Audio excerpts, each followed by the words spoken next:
day, I'm Lisa Rowe and this is your JIS News for Monday, January 27, 2025. Jamaica and Brazil have pledged to deepen their bilateral ties with the signing of a new cooperation program that focuses on key areas such as sports, health, education, and energy transition. Minister of Foreign Affairs and Foreign Trade, Senator Kamina Johnson-Smith, welcomed Brazil's Foreign Minister, Mauro Vieira, to the island last Thursday. During their meeting, the two ministers engaged in fruitful discussions aimed at enhancing collaboration between both countries.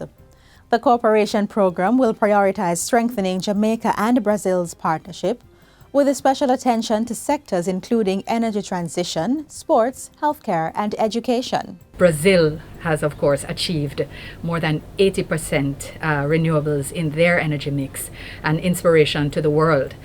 Clearly, as Jamaica moves towards its goal of 50% by 2030, cooperation with a country like Brazil can only lend impetus to our achievements in this regard. Minister Vieira says the Brazilian Agency of Cooperation stands ready to partner with Jamaica. Brazil remains open to exploring post-disaster humanitarian cooperation with Jamaica. Minister Johnson-Smith and I also will concentrate our time in discussing student mobility and cooperation between our universities. Meanwhile, Jamaica's Foreign Affairs Minister says discussions are ongoing regarding the multinational security support mission to Haiti. During its presidency of the United Nations Security Council last year, Brazil played a key role in approving the security mission through a formal resolution. We have been discussing the possibilities of the MSS transitioning to a peacekeeping operation for predictability of funding and other support within the UN system. And this is, of course, of great importance for Haiti's return to peace, stability, and ultimately prosperity of its people. Minister of Tourism Edmund Bartlett has welcomed additional flight service from airline partner Edelweiss Air, a Swiss leisure and a charter airline, and its sister company, Swiss International Airlines. Edelweiss will now have 2 rotations directly from Zurich to Montego Bay, starting winter 2025. Minister Bartlett says the addition of this new flight service will open many opportunities for the Swiss luxury market. This, he says, aligns with Jamaica's push to promote our many luxury offerings to attract more of this demographic of travelers. The new Monday service will accompany the existing one on Thursdays and offers more seamless ways for visitors in Europe to experience Jamaica's tourism. The tourism minister adds that the expansion in air connectivity represents an increase of 3,500 seats, which will give us a total of 7,000 for winter 2025-2026 and possibly more. He says this is a significant milestone in the country's ongoing efforts to increase airlift options to meet the target of 5 million visitors for 2025. South Trelawney is about to see the benefits of over $500 million in water supply investments. Minister with responsibility for water, Matthew Samuda, made the disclosure last Friday as he broke ground for the $75 million Barnstaple to Jacksontown water supply improvement project in the area. This represents phase 1 of a larger $250 million project that is set to benefit approximately 2,500 residents in communities such as Barnstaple, Jacksontown, Bidford, Bottom Common, Grove, First Hill, and Stewarttown.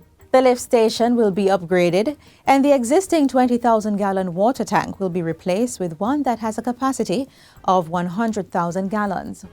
All this will happen in the next 3 months, at which time Minister Samuda says the Prime Minister will launch another 3-month water project, also costing $250 million. We are investing in our communities, especially in rural Jamaica, to cure the ills that have long bedeviled us. And ladies and gentlemen, if we are late by a week or 2, beg you not kill me, because we are working on it, and you have my assurance that these things are not fantasy. They're not might happen, they're not could happen. They're with God's grace will happen. Minister Samuda adds that pipes for the Warsop to Greentown project, which was announced last August, have been bought and have arrived on the island. He says procurement for the work is currently being done. Newly commissioned Justices of the Peace, JPs, for Manchester are being employed to carry out their duties with integrity and to promote and protect the rights of individuals. President of the Court of Appeal, Justice Marva MacDonald Bishop, made the call last Thursday.